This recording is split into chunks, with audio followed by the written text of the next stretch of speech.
Meus irmãos, outro dia a gente falou a respeito da mensagem da Bíblia e hoje eu vou complementar a mensagem da Bíblia, parte 2, que eu quero aprofundar agora num assunto muito importante que está na Bíblia, mas ele não é tão claro na Bíblia. Ele fica subentendido em várias partes, né? Mas não é tão claro quanto realmente a coisa acontece, que é a guerra entre o bem e o mal no invisível desse plano. Que a gente vive aqui no mundo da matéria e vê as pessoas, vê as coisas, vê os bichos, vê tudo que existe que os nossos olhos permitem ver. Mas a gente não vê coisas que os nossos olhos não permitem ver e que existem. Assim como existem vírus, bactérias, micropartículas que a gente não vê, existe um mundo invisível, espiritual, de seres que vivem lá, que a gente não vê porque não temos sensores adequados para vê-los, mas eles existem. E mais, entender que Deus criou esse mundo todo, né, com as energias que regem os espíritos. Tudo tem energia que interliga a todos. Então, existe muito mais coisa do que a gente imagina nessa interconexão espiritual. E assim, o mundo, essa guerra, é assim. Nós estamos aqui, de certa forma, presos, tendo que passar por todas as dificuldades que essa vida traz, porque é necessário para a gente sair de uma condenação. Então, é a única coisa que a gente vem fazer aqui nesse mundo. Se sustentar a vida, trabalhar, é necessário para não morrer de fome ou de necessidade. A gente tem que trabalhar. Mas se você trabalhar e não cuidar da tua espiritualidade, um dia você vai morrer para todo sempre e vai sofrer nas trevas primeiro. Então, não é o trabalho, não é a glória, não é as coisas, nem os títulos. O que importa aqui nessa vida são as pessoas. A coisa mais importante que temos são as pessoas.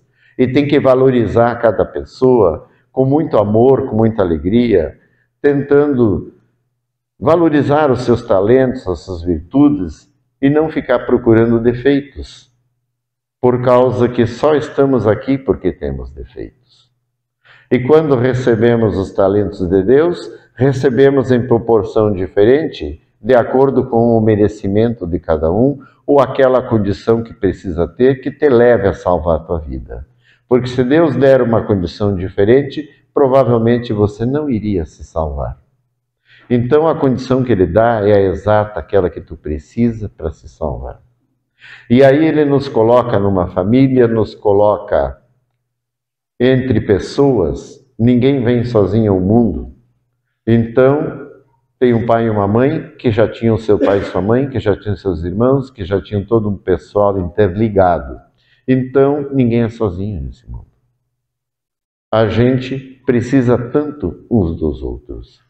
E o que a gente tem que valorizar é cada pessoa, com os seus problemas, com as suas dificuldades, com o seu jeito, com os seus defeitos e ajudando que ele supere os seus defeitos. E pedindo ajuda para aqueles outros que podem nos ajudar a superar os nossos defeitos. Em vez de focar no defeito do outro, aumente suas virtudes, porque falar do defeito do outro é falta de virtude. A pessoa que tem mais virtude, ela vai cuidar de si, olhar para si e melhorar aquilo que é seu. E o irmão, em vez de criticar e baixar o cacete nele, ela tem que tentar compreendê-lo. Mas isso não acontece. Por quê? Essa guerra que é espiritual, ela se processa aqui no mundo material, no dia a dia de cada pessoa. E a gente, nesse mundo, ninguém está sozinho. Fiz questão de mostrar que ninguém está sozinho, porque nós estamos interligados com todos os espíritos que tem nesse mundo, bons e ruins. A gente pode tentar isolar os ruins, através de não deixar nenhuma margem, usando só os elementos do bem, que significa nunca ter raiva, nunca ter mágoa, não acusar ninguém, não xingar, não gritar, não ficar brabo. Aí você está usando só os elementos do bem, e aí o mundo invisível do espiritual não ia perturbar a tua mente. Agora, se você não está assim, se você tem raiva, tem mágoa, se você fica chateado, se você quer que o irmão tenha problema, não está nem aí, que o outro... Aí você abriu uma porta imensa para esse mundo espiritual aqui da Terra, manipular a tua mente, jogar você uns contra os outros, e as pessoas terem discussões, as pessoas terem ponto de vista, e ficar de mal um com o outro por causa do seu ponto de vista que não é aceito, né? A pessoa quer impor ao outro. Então, estamos aqui para clarear nossa cabeça e entender que essa guerra existe. E daí nós temos que ser um servo bom e fiel para Deus, sempre fiel. Se a gente não usa os nossos talentos para que Deus veja que você é fiel com Ele, a gente vai estar sendo manipulado pelo mal. Então essa guerra espiritual, a gente pode não ver, mas a gente sente ela e vive ela aqui na matéria. Porque o que está mais difícil dentro da humanidade hoje é realmente se amarem. É pessoas cultivando ódio, fazendo pesquisas para como apontar erro dos outros, principalmente aonde existem grandes interesses, como políticas e empresas e essas coisas. Poder. As pessoas usam o poder para tentar destruir o outro, para ele se dar bem. E essa é a guerra espiritual. Essa é a intenção do mal. Não é de Jesus. O que Jesus falou? Jesus falou que é para se amar, que é para ser bom, que é para perdoar, que é para ajudar o irmão, que é para falar manso, amance seu espírito. Aquele que for manso e humilde de coração terá a salvação. Aquele que é brabo e sapateia não terá a salvação, porque assim Jesus falou, está aqui na Bíblia. Então, por quê? Ele não vai transformar o céu no inferno que é aqui. Então, só vai subir aqueles que obedecerem a Deus, aqueles que estiverem avisados. E daí Jesus diz assim, orai e vigiai. E seja fiel, mas ore e vigie. Por quê? Porque se você não vigiar, não estiver orando, não estiver buscando a luz, você nem vai perceber a entrada do mal, te seduzindo, trazendo várias coisas da sua vontade, do seu interesse, dos seus desejos, para que você se afaste da luz. Então, tem que vigiar sempre e vigiar a você mesmo. Vigiar o mal que tem aqui. Eu estava assistindo um documentário ontem de um urso polar branco, já no final lá da temporada dele, tentando pegar a foca, que ele se alimenta dela. Aí ele tem que se aproximar dela, escondido no gelo, e dar o bote certeiro, senão ela pula para a água e não pega mais. E aí ele vem, sorrateiro, e ela está ali de boa, sente aos seus sensores aviso que tem algo, ela dá uma alertada e o bicho está chegando e ela cai fora. E aí ela nunca descansa. Ela descansa com o olho aberto e o outro fechado, porque o mal vai chegar e vai devorá-la, literalmente. Então, eu vejo como a natureza, com a sua didática divina, expressa esse mal, como todos os bichos, bota uma comida para o passarinho ali, Ele vai comer ligado, olhando para todos os lados, se não vai chegar o gato, se não vai chegar o predador. Porque assim é o plano. Deus fez para nos mostrar o mal que fica nos assolando. O mal que está tentando sempre nos tirar do caminho. Então, nós não estamos aqui para relaxar. Se relaxar, dançou, o mal te pega. Você tem que estar sempre ligado, orando e vigiando. E sabendo que a nossa vontade, ela é limitada. Nós não podemos realizar toda a nossa vontade. E nós nunca podemos estar, não estar disponível para Deus. Hoje eu não estou afim, eu não vou, não sei o quê. Por quê? Porque o mal está ligado. Se você não está perto de Deus, vai estar perto do mal.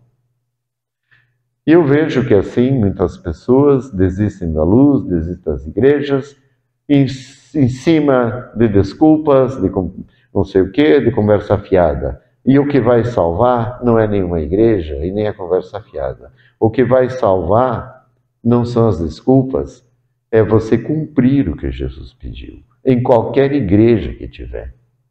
Se você cumprir e for bom de verdade, você vai ser salvo. Senão você não vai ser em nenhuma. E não tem como realmente a gente participar de uma corrente espiritual ou estar atrás da salvação e a gente não enfrentar as dificuldades necessárias e a perseguição do mal e tudo. Porque é no dia de vir para a igreja que vem todos os obstáculos. Tem pessoas que estão cansadas, estão não sei o quê, mas se convidar para ir para a festa, está pronto. Então, na verdade, tem que descansar no Senhor, descansar em Deus. É Ele que nos vai dar o descanso verdadeiro. É Ele que vai nos dar energia para realimentar as nossas baterias, porque a nossa guerra contra o mal não é com armas, é com amor. O mundo suga o nosso amor. E se a gente não tiver presente com amor por todos, sempre com Deus, com a luz dele nos iluminando, o nosso amor vai secando, vai sendo sugado e a gente não vai ter amor. Então, para termos amor, nós precisamos estar sempre exercitando e estar com Deus, rezando, orando e sendo fiel para Ele. Firmeza. O que é a firmeza da fé? A firmeza da fé é você estar sempre com Deus à frente, com Jesus no coração, em todas as tuas atitudes, em todos os teus pensamentos, em tudo que tu vai fazer. Perceba se você está sendo amoroso, se você está sendo justo, se está sendo verdadeiro, se você não está manipulando, jogando, fazendo o outro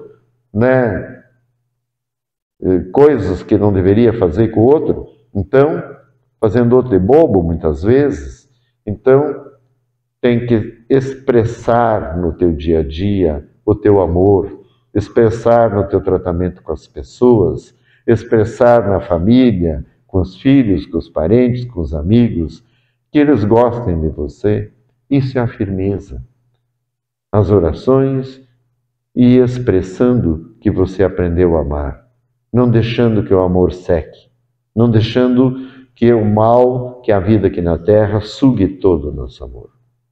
Então, a mensagem da Bíblia é que a gente precisa seguir Jesus para salvar, porque Jesus, até ele chegar aqui, a gente não tinha salvação. Aí quando Jesus chegou, ele disse, o reino dos céus está ao alcance de vocês. Ele veio trazer esse alcance para nós. E a gente tem que entender e reconhecer, porque ele pagou muito caro para vir trazer esse alcance aqui para nós. Então, a gente ainda vai ficar fazendo corpo mole, um joguinho. Não. Ou nós temos fé, ou não temos fé. Ou a gente se liga e entende e vai para frente, ou então a gente fica se enganando. Porque assim, não tem jeito. Se você não fizer nada, a outra didática divina é mostrar como se tu deixar a roça lá sem limpar, o mato cresce, toma conta e já era. Tu não colhe nada. E assim vai ser nossa vida aqui. Se a gente não estiver firme, ligado a uma comunidade, ligado em Jesus Cristo, a nossa horta vai encher de mato e nós não vamos colher nada. Então, para que a gente possa colher, tem que manter a firmeza, manter a constância e, acima de tudo, a fé. Essa boa fé que é a gente poder acreditar e agir conforme a gente acredita.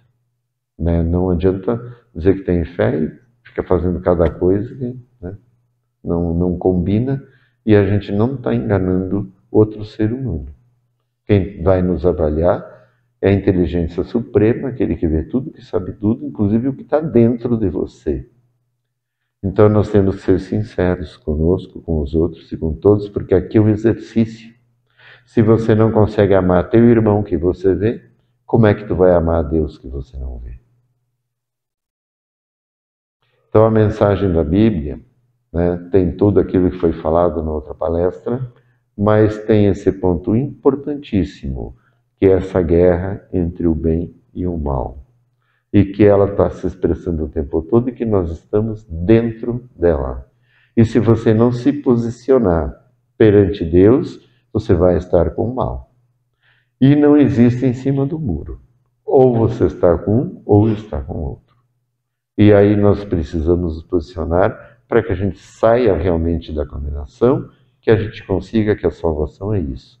Poder voltar para a eternidade da luz, a infinita perfeição da eternidade da luz, da onde sempre deveríamos estar lá. Então, que Deus nos abençoe, que abençoe todos, e que vocês reflitam, para que não se deixem levar. Vigiem, orem, prestem atenção, e vejam o que atrai, vejam quais os elementos que estão usando, se estão com o bem, se estão com o mal, porque senão vocês estão se enganando. Jesus sabe de cada um.